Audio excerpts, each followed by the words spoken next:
SKOA é siman aqui tá siman de educacion para nós, de parte de profesionalisacion de nós maestro não. Nós abriele já na capasa com kick-off event, caminda com nós tem diferentes invitados não que estava presente, nós mesmo docente não que estava presente também, cabeçante não, caminda com não a bem aí não por a gosta de dar com outro de sentido para intercambiar ideia, pero também nós tem dois panel discussie, nang tawata meer muziek in de klas, en de other tawata panel discussie tawata paugia di telefoon pa nos juventud, camina con nos papi tocante di telefoon den klas, sí of no, of telefoon na school, sí of no. Dus tawata asina nos habie, e fule simang akinana nos docente nang, ku a participar na Erasmus Plus, está donando back na comunidade, de caso que não somente a comunidade de SKOA, docente, mas a comunidade de tour, school, outro schoolbestuur, que está deseja para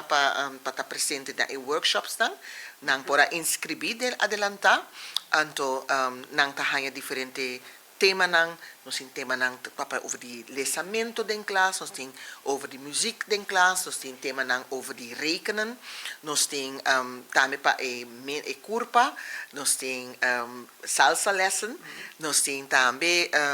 CMO junto com DVG tá cooperar conosco para AVC, tá check wowo, tá check suco, pressão dus de bus de saúde também está na escola AVE na San Antonio. Dus simang basta druk para nós,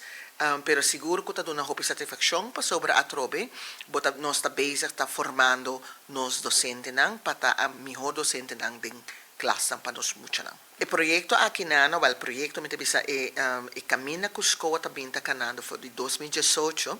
invertindo em nos maestro de parte de profesionalisação. Ela coincidiu de nos diretora anterior, senhora Dal, que promê onderwijscongresso em 2018 e desde 2018 todo ano nós temos onderwijscongresso e cada ano nós temos de fazer mais grande. Agora que não com Educational Week parte merdia, assim é muito na nota paralelas, pero com o docente não está bezig também está profissionalizando mais. De nosso caso, nós está fazendo para motivo que é parte caminha com o botinho invertir em ser humano, de caso que não nos docentes não para não conseguir profissionalizar mais, para não saber o que está passando no mundo da educação. Não tem que ter essa educação e ter essa guia na nos alunos não, então nós temos que dar um tool aqui como bom dono de trabalho. Esaki também está ponto de PEN 2030, caminha com profissionalização, está must, não está algo que nós podemos pensar, não está para o assim, mas